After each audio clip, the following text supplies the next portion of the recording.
ఇతర పార్టీలతో పొత్తులపై ఆధారపడటం కన్నా 2024 అసెంబ్లీ ఎన్నికల్లో ఒంటరి ప్రయాణమే జనసేనకి శ్రీరామ రక్ష అని పవన్ కళ్యాణ్ సీఎం అవడం ఖాయమని కాపు సంక్షేమ సేన అధ్యక్షుడు చేగుండి హరిరామ జోగయ్య చెబుతున్నారు. నేటి రాజకీయాలపై ఓ విశ్లేషణ అంటూ చేగుండి హరిరామ జోగయ్య తనదైన శైలిలో ఓ లేఖ విడుదల చేశారు.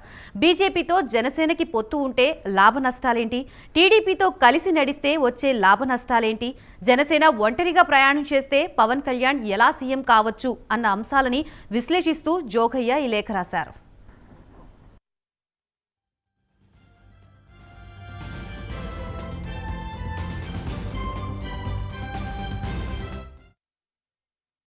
జనసేన అధ్యక్షుడు పవన్ కళ్యాణ్ కర్ణాటకలో ఎన్నికల ప్రచారం రాబోయే ఏపీ ఎన్నికల్లో జనసేన బీజేపీ పొత్తుతో ముడిపడి ఉందని జోగయ్య అంటున్నారు. అయితే దీనికి కూడా పలు కోణాలున్నాయని జోగయ్య వివరించారు.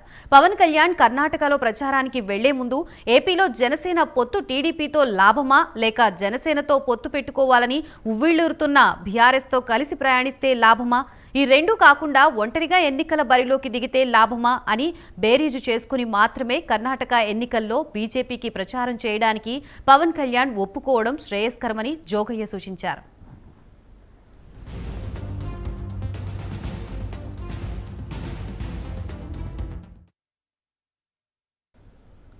బీజేపీతో కలిసి ఏపీలో ప్రయాణం కొనసాగించాలనుకుంటే వచ్చే లాభాలేంటన్నది చూస్తే 2019 ఎన్నికల్లో బీజేపీకి వచ్చింది 1% లోపు ఓట్లు మాత్రమేనన్నది మారకూడదని జోగయ్య హెచ్చరించారు. స్థానిక సంస్థల ఎన్నికల్లో కూడా బీజేపీకి ఓట్ల శాతం పెరగలేదని జోగయ్య గుర్తు చేశారు. 2024 ఎన్నికల్లో బీజేపీ జనసేన పొత్తు వల్ల రెండు పార్టీల బలం మహా అయితే మరో 2% పెరగవచ్చని జోగయ్య విశ్లేషించారు.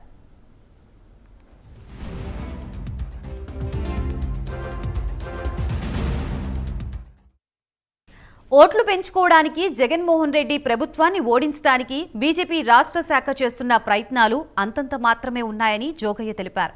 వైఎస్ఆర్సీపీని ఓడించాలన్న పట్టుదల లేకపోవడానికి ముఖ్య కారణాల్లో ఒకటి జగన్తో రాష్ట్ర బీజేపీలోని కొందరు ముఖ్య నేతలు కేంద్రంతో ఉన్న సత్సంబంధాలు మాత్రమే అని చెప్పాల్సి ఉంటుందని జోగయ్య అన్నారు. అయితే మోదీ నీతివంతమైన పాలన, రాష్ట్రానికి అందిస్తున్న సహకారం, ఉపాధి, గ్రాంట్ల పేరిట ప్రతి సంవత్సరం రాష్ట్రానికి అందుతున్న ఆర్థిక సహకారాన్ని ప్రచారం చేసుకోగలిగితే కొంతవరకు బీజేపీ జనసేన ఎన్నికల పొత్తుకి లబ్ధి చేకూరే అవకాశం ఉందని జోగయ్య వివరించారు.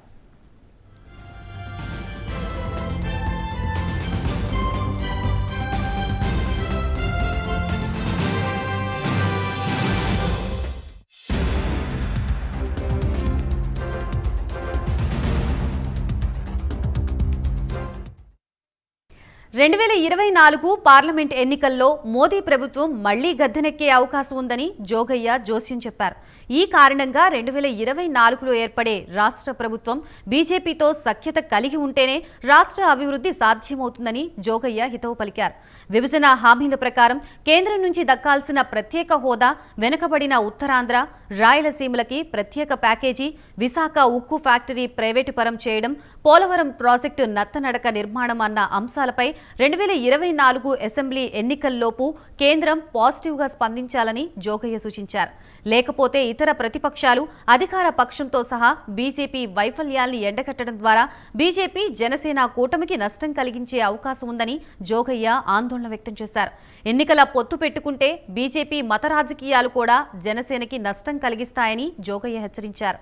లాభ నష్టాలు రెండూ బేరీజు వేసుకుంటూ రాష్ట్రంలో జనసేన అధికారం చేపట్టడానికి బీజేపీతో పొత్తు ఎంతవరకు తోడ్పడుతుందో ప్రశ్నార్థకమేనని జోగయ్య తేల్చి చెప్పారు.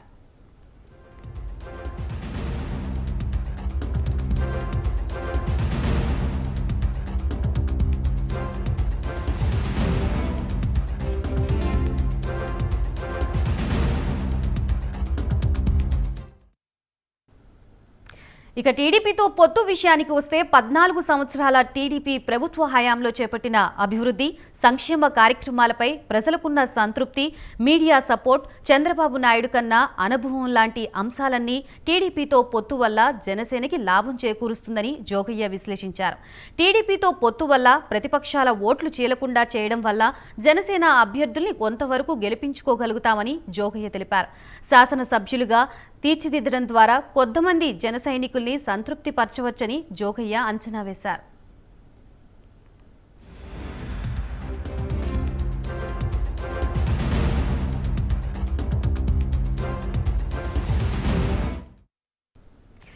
అయితే ఇదే సమయంలో 14 సంవత్సరాల టీడీపీ పాలనా కాలంలో పడిన అవినీతి ముద్ర, కులముద్ర, రంగా హత్య లాంటి రాజకీయాల మూలంగా పడిన నీలినీడ నష్టం చేకూర్చే అవకాశాలున్నాయని జోగయ్య అంటున్నారు. ఫలితంగా పొత్తులో భాగస్వామి అయితే జనసేనపై కూడా ఈ ముద్ర పడే అవకాశం ఉందని జోగయ్య హెచ్చరించారు. చంద్రబాబు నాయుడి వయోభారం, నారా లోకేష్ అనుభవరాహిత్యం కొంతమేర నష్టాన్ని చేకూరుస్తాయని జోగయ్య తనదైన శైలిలో విశ్లేషించారు.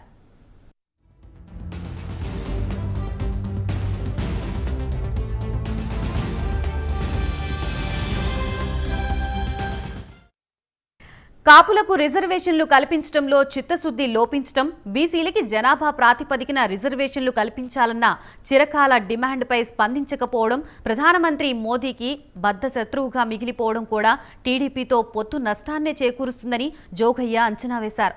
పొత్తులో భాగంగా అధికారాన్ని సమంగా పంచుకోకపోతే నష్టమే మిగులుతుందని, జనసేన టీడీపీల మద్దతుదారులు ఓట్లు పరస్పరం బదిలీ కావాలని జోగయ్య అన్నారు. ఫలితంగా మధ్యలో వైసీపీకి లబ్ధి కలుగుతుందని జోగయ్య హెచ్చరించారు.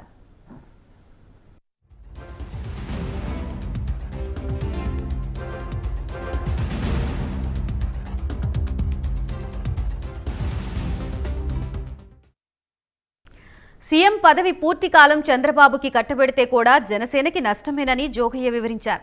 చంద్రబాబు దగ్గర పవన్ కళ్యాణ్ ప్యాకేజీ తీసుకుంటున్నారంటారని, కాపు కులాన్ని తాకట్టు పెట్టాడనే వైఎస్ఆర్సీపీ దుష్ట ప్రచారాన్ని బలం చేకూరుస్తున్న జనసేన నష్టపోతుందని జోగయ్య చెబుతున్నారు.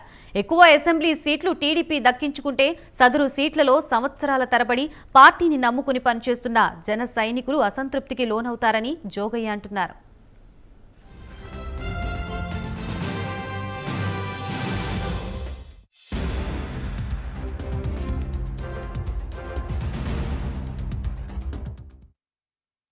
తాము ఆశిస్తున్న సీట్లు దక్కక అసంతృప్తితో పార్టీ నిర్ణయాన్ని ధిక్కరించి పొత్తు ధర్మానికి జన సైనికులు గండి కొట్టడం వల్ల కూడా నష్టం జరుగుతుందని జోగయ్య హెచ్చరించారు. అధికారాన్ని జనసేన, టీడీపీ సమానంగా పంచుకోవాలని హరిరామ జోగయ్య సూచించారు.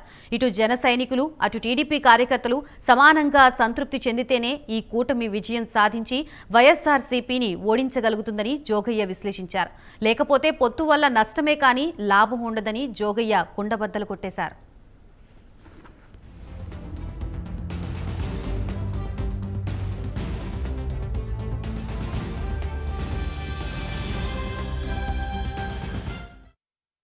ఇక మూడో ఆప్షన్ బీఆర్ఎస్ పార్టీతో పొత్తు వల్ల లాభం ఎంతో నష్టం కూడా అంతే ఉందని జోగయ్య అభిప్రాయం వ్యక్తం చేశారు. వైఎస్ఆర్సీపీపై ప్రజల్లో అసంతృప్తి పెరిగిపోయిందని, ప్రజల్లో గ్రాఫ్ పడిపోయిందని జోగయ్య గుర్తు చేశారు. ఓట్ల శాతం 51 నుంచి 40% వరకు పడిపోయిందని జోగయ్య అంటున్నారు. ప్రభుత్వాన్ని దాచుకో అంటున్న అవినీతి చక్రవర్తిగా జగన్మోహన్ రెడ్డిపై ప్రజల్లో ముద్రపడిందని జోగయ్య తెలిపారు. పన్నులు పెరిగి నిత్యావసర వస్తువుల ధరలు మిన్నంటి సతమతమవుతున్న మధ్యతరగతి ప్రజలు ఒక పక్క, నవరత్న సంక్షేమ ఫలాలు సరైన టైంలో అందక, ఉపాధి కరువై అర్హులైన చాలా మందికి అందక సతమతమవుతున్న అణగారిన వర్గాలు, సరైన గిట్టుబాటు ధర లేక ఆత్మహత్యలు చేసుకుంటున్న రైతులు ఇంకో పక్క, రిజర్వేషన్ సౌకర్యం అందక నష్టపోతున్న కాపులు మరోపక్క, ఇలా అలా అన్ని వర్గాల్లో అసంతృప్తి ఉందని జోగయ్య విశ్లేషించారు.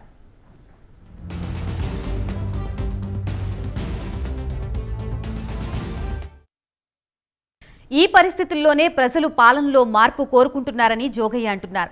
జనసేన ఒంటరిగా వెళ్లినా నెగ్గించడానికి జనం సిద్ధంగా ఉన్నారని ధీమా వ్యక్తం చేశారు. ఇది తాను చెబుతున్న సొంత భాష్యం కాదని, సర్వేలు చెబుతున్న వాస్తవాలని జోగయ్య లేఖని ముగించారు.